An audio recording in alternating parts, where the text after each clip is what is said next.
Hi, folks. Welcome to the second half of a survey of probability concepts out of Chapter 5. Out of Chapter 5 of what? Well, if you recognize these slides, and you know it comes from this textbook, Basic Statistics for Business and Economics by Lind, Marshall, and Wathan. If you don't know the textbook, you don't know the slides in your hand, that's fine. Hopefully, you'll still be able to get a little something out of this video. So last time we talked about probability events and joint probability, and I told you that the next time you saw me talking about this stuff, we'd talk about its application.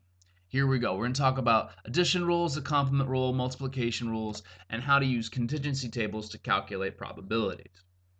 So if we have two events that have no overlap, they are mutually exclusive. And we know that the probability of one event is the probability of A. That's how we use that language right there. And the probability of event B occurring is P of B, or P with the B in parentheses. Those two events are mutually exclusive and there's no overlap, and we know the probability of each of them. Then we know that the probability of either one occurring, probability of A or B occurring, that is the sum of the probabilities there. However, if those two events have any sort of overlap, they're not mutually exclusive, then we calculate their probabilities by first taking the sum of both of them occurring and then subtracting whatever the overlap is. The reason why is if you look at the Disney and Bush example at the bottom, let's say you go to Florida, there's a 60% probability that someone went to Disney World and a 50% chance that someone went to Busch Gardens. Well, we can say that maybe somebody went to both, and that's what's in orange. Now, if I wanted to calculate the total area of that Venn diagram, thinking not about the circles but only about the colors, we would take purple plus orange plus green. We add the areas of those three colors together. That's how you get that total area. But now if we think about it in circles, and we've got these circles that overlap. Well, if I find the area of this circle and the area of this circle, what they share in common is the overlap. And that overlap I'm actually counting twice. So we just eliminate it by subtracting whatever is overlapping there, the joint probability, and then we have the probability of the non-mutually exclusive events occurring. We can also describe this in terms of rules of addition. The special rule of addition occurs if you have mutually exclusive events, in which case you can just calculate the probability of each one of those two things occurring, excuse me, then you add them together. However, the general rule of addition says if A and B are two events that are not mutually exclusive, they do have some overlap, then the probability of either one of them occurring is the sum of their probabilities minus whatever that overlap is. For example, we have mutually exclusive events. So a Shaw machine is filling plastic bags with beans, broccoli, and other vegetables. We don't know what those other vegetables are. I don't think it's relevant to the question. Most of the bags contain the correct weight, but because of the variation in size of the beans and mysterious other vegetables, a package might be underweight or overweight. So we investigate 4,000 packages and we find that 3,600 of them are satisfactory. 3,600 out of 4,000 is a probability of 0.9. So there's a 0.9 or 90% chance that any given bag will be satisfactory. Some are under, some are over. If we want to answer the question, what's the probability the package will be either underweight or overweight? Well, we know that a package cannot be both, therefore mutually exclusive. If they're mutually exclusive, we find one, we find the other, we add them up, we're done. 0.025 plus 0.075 gets me 0.1. That's the probability that a package won't be satisfactory. It's the probability that something will be under or overweight. Which one, I don't know. It can be either. All we know is that it's not satisfactory. An extension of the general rule of addition is what I was describing earlier, and here's exactly where this example comes from. And now this is an empirical probability. Remember that we have the classical probability, the empirical probability, and the subjective probability. This is an empirical probability because we went out and talked to a bunch of tourists. We found out that 120 tourists went to Disney World. as 60 visited both, and 100 went to Busch Gardens. So there's some overlap there. If we want to know what's the probability that someone went to either of them, we would take the probability of each, so 0.6 plus 0.5. You add them together. You add them together, you get 1.1. Probabilities cannot exceed 1. The reason it exceeds 1 is because we double counted the people that went to both. We don't want to double count, and we don't want to not double count. We want to only count them once. So we take 0.6 plus 0.5 and subtract the overlap of 0.3, and we get 0.8. So there's an 80% chance that someone went to either Disney World or Busch Gardens. The addition rule, when you have non-mutually exclusive events, looks more like this. So if I want to find out what's the probability the card chosen at random from a standard deck of cards will either be a king or a heart. So it's a king or a heart. We know the probability of selecting a king is 4 in 12. There are 4 kings. The king of spades, king of diamonds, king of hearts, king of clubs. 4 kings. We know that there are 13 hearts, ace through king. We know that there is 1 king of hearts, 1 and only 1 king of hearts. The probability that something is either a king or a heart is the sum of 13 and 4, 17, subtracted the double counted king of hearts. So we get 16 out of 32, or about 31% chance that a card drawn will be a king or a heart. And the complement rule is one of the most functional and useful rules that we're going to use from here out to the end of the semester. Whenever we start looking at tables for discrete binomial probabilities, we have to be thinking complement rule the whole time. And here's basically the way it goes. It says if 100% is the probability that anything can occur, that's the big area. That's both the green and purple area there. And I know the probability of event A, whatever that probability is. Could be 0.1, could be 0.9, could be 0.3. I don't know. Those are all different ones. Don't matter. Whatever that is, everything else is the probability of that thing not happening.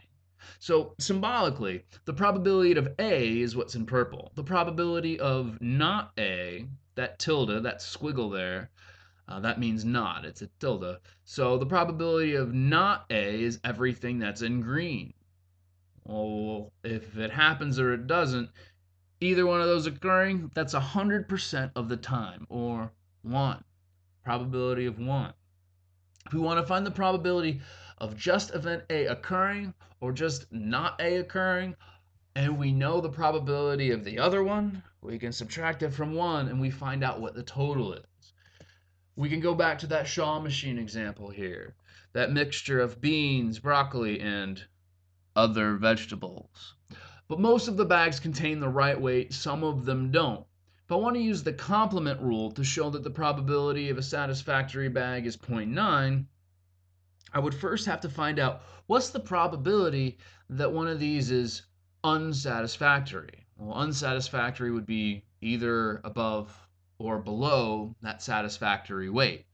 We determined that earlier in the special rule of addition example, saying that there were 100 overweight, 100 underweight, 300 overweight. Combine them together, that's 400 that are not satisfactory out of 4,000 total bags. So the probability of not satisfactory is the sum of those. So it's 1 minus probability of A or C, which is the probability of A plus C, which we can just go up to the table here and see that it's 0.025 and 0.075.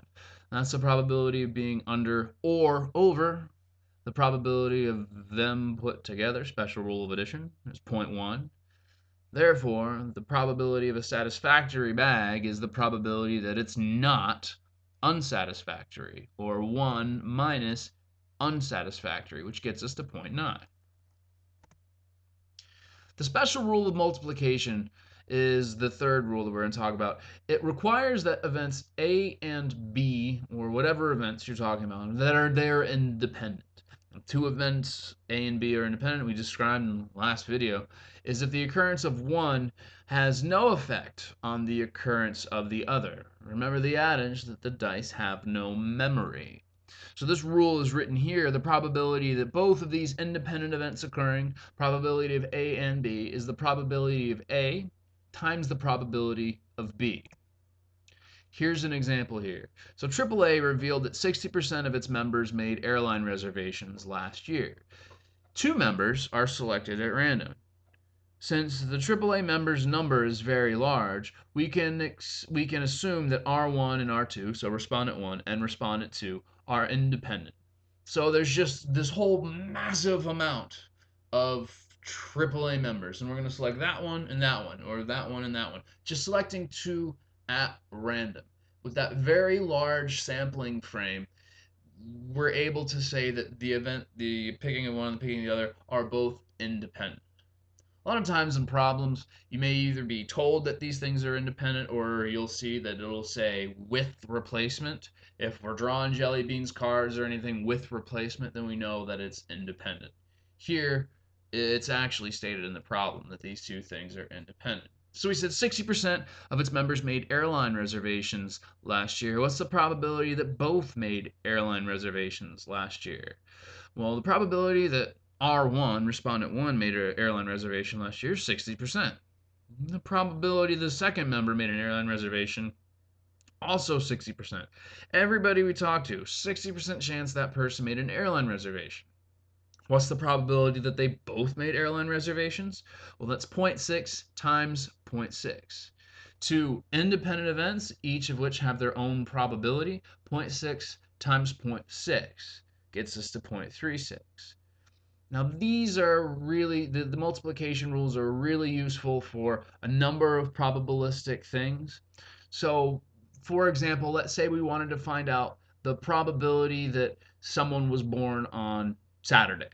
You're born on Saturday, well, there's 7 days out of the week. There's a 1 in 7 chance that someone was born on Saturday. Well, if I want to find out that 2 people were both born on Saturday, well, there's a 1 in 7 chance that the first person is born on Saturday, and there's a 1 in 7 chance that the second person is born on Saturday. Those are 2 independent events, that person being born on Saturday and that person being born on Saturday. We can take 1/7 times 1/7, we get 1 over 49, and that's the probability that they were both born on Saturday. If we added a third person, find out if that person was also born on Saturday, 1/7 times 1/7 times 1/7, or 1 over, let's say, 243. I hope that's close. The point is, independent events, as long as they're independent, you find the probability of it and you multiply. You can use it in congruence with the complement rule. So what's the chance that that person was not born on a Saturday and that person was not born on a Saturday? Chance that person was not born on a Saturday is 1 minus 1 over 7. 1 over 7 is the probability of being born on Saturday. 1 minus 1 over 7 is the probability of not being born on Saturday. Same over there. So 6 over 7, 6 over 7. Multiply those 2 things together. You add the third person, same thing applies. So I can now start combining my understanding of the complement rule. As long as I've got independent events, I can multiply their probabilities together. A conditional probability is the probability of an event occurring given that another event has occurred. And the probability of the event A occurring given that B has occurred, given that B has occurred, is P of A stop B. That vertical line is sometimes called a stop, but generally we're talking about the probability of A given B is oftentimes the way that's written. So we would want to say the general rule of multiplication. The special rule was with independent events. In this case, we're talking about dependent events. The probability that both of these things occur if they're dependent is, first of all, the probability that A occurs times the probability that, given A has occurred, what's the probability of B? Here's an example. So a golfer has 12 shirts in his closet. 9 of them are white and 3 of them are blue. This golfer gets dressed in the dark because he's a vampire golfer?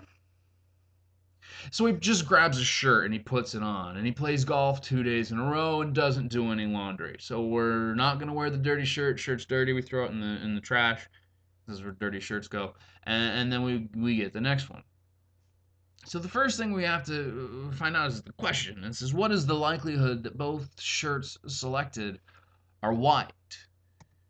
Well, the first day, the probability that a white shirt is selected is 9 out of 12. There's 9 white shirts, 12 total shirts. The probability of a white shirt on day 1, 9 out of 12. That part's not so hard. But now the second day, well, this is dependent. So day 2 does depend on day 1. Well, let's go back to the formula. It says the probability of A times the probability of B occurring given that A has occurred. Oh, I got it. So A, in this case, must be the probability of selecting a white shirt on day 1. Yeah, I don't know. It's the probability. Yeah, this is day 1. Yeah. A is the probability of selecting a white shirt on day 1, and B is the probability of selecting a white shirt on day 2. That's all we say. Probability of selecting a white shirt on day 2, given that we selected a white shirt on day 1. Well, if we did select a white shirt on day 1, then I'm going to have to assume my closet is missing a white shirt. My closet's missing a white shirt because I selected it on day 1. Yeah, my probability is 8 over 11 because I'm missing a shirt and that shirt is white. So the probability of getting a shirt on the second day is 8 out of 11. Well, that's assuming that I got the white shirt on day 1, and that's the way this formula works. So to determine the probability of selecting 2 white shirts, we have to find out the probability of selecting a white shirt on day 1, very bottom here. Probability of selecting a white shirt on day 1 is 9 out of 12. And then the probability of selecting a white shirt on day 2, given we got a white shirt on day 1, is 8 out of 11. We multiply those two things together and we see that there's a 55% chance that I get a white shirt on both days. Sometimes you'll see problems like this include the language that says without replacement. In this case, we haven't replaced that shirt, and we're always moving forward assuming that we had success on the first thing. Now, that's the dependence. It depends on whether or not you were successful on your first trial. The probability of selecting a king from a deck is 4 in 52. What's the probability of selecting a king twice in a row? Well, the first time is easy, 4 out of 52.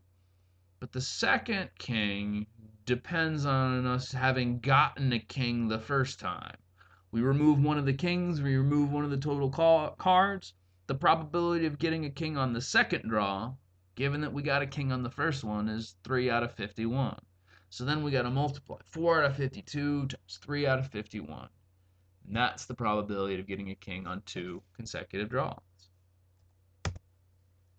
Lastly, contingency tables are super useful for classifying observations and for trying to project probabilities from it. So here's an example of 150 adults classified as to each their gender and the number of movies that they attended in the last month.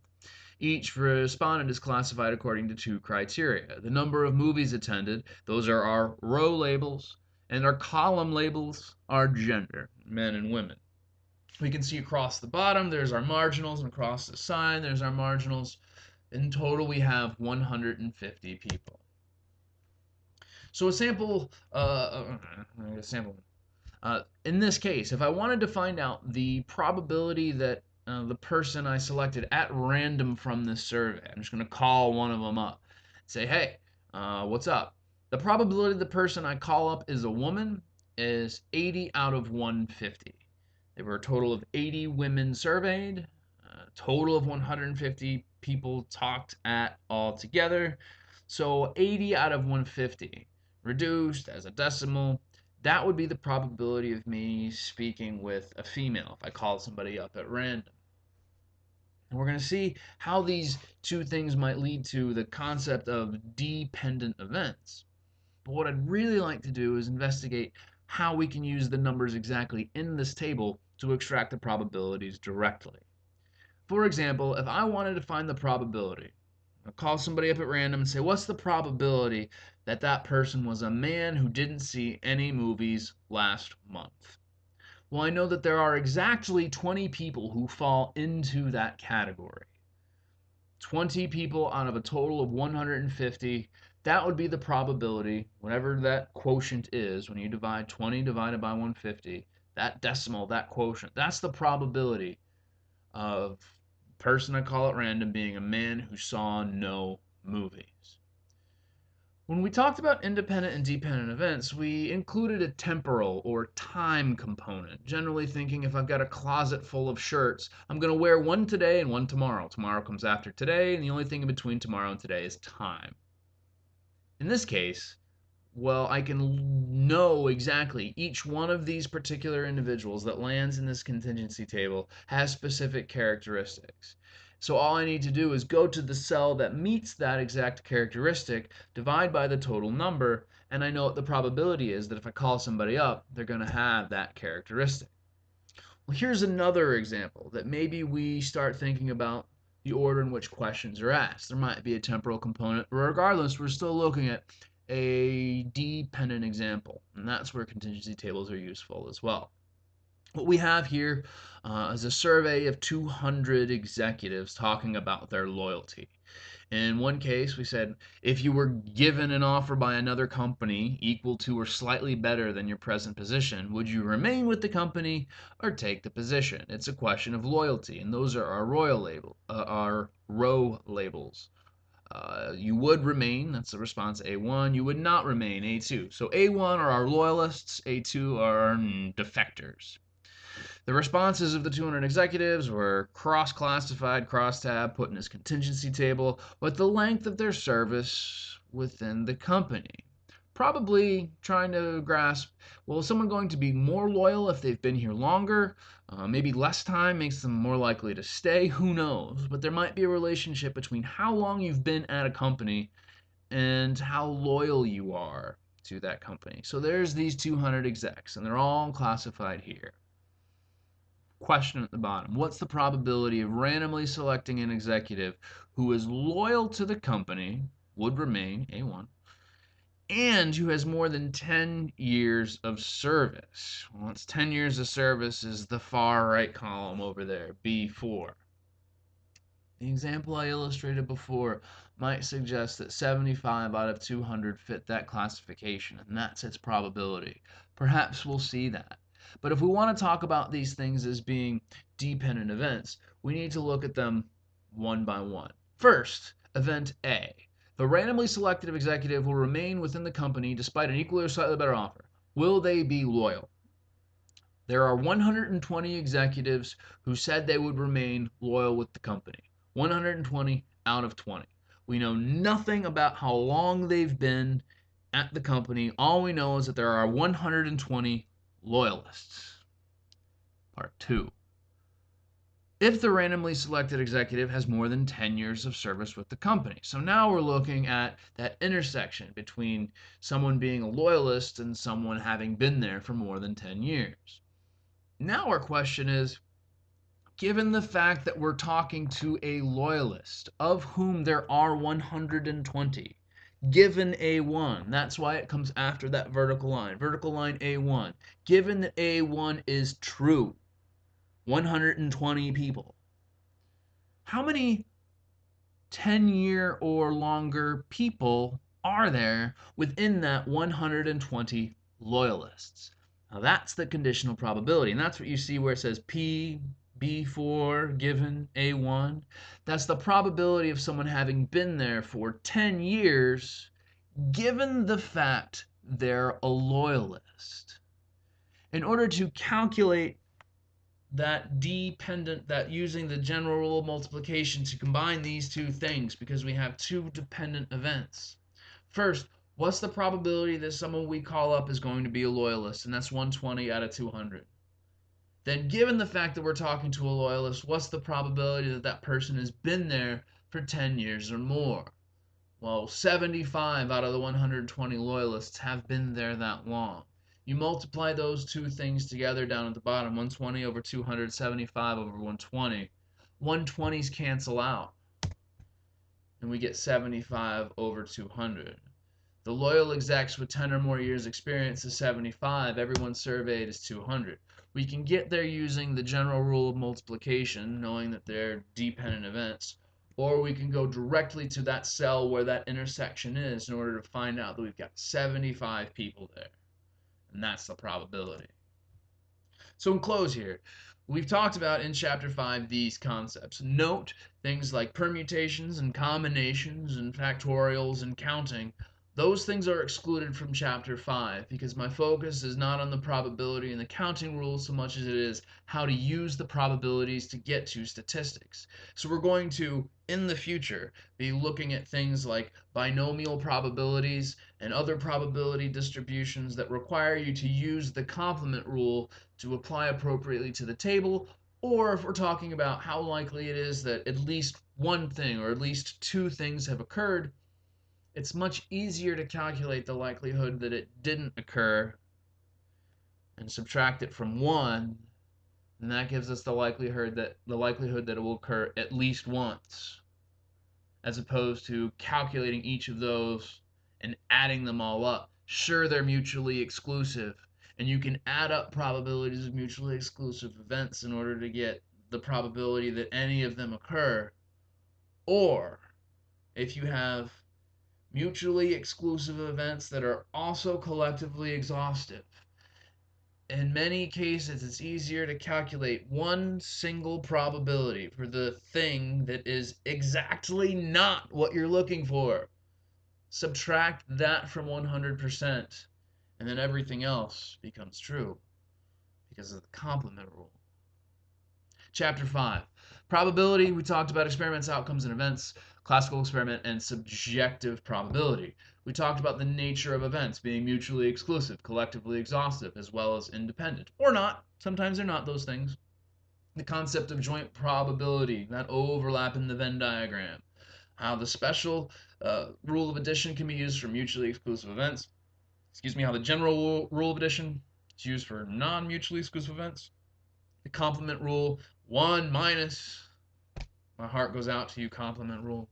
Multiplication rules, the special for independent events and the general for dependent events. And lastly, how to use contingency tables for dependent events and calculating those probabilities, or just going to a single cell and extracting it there.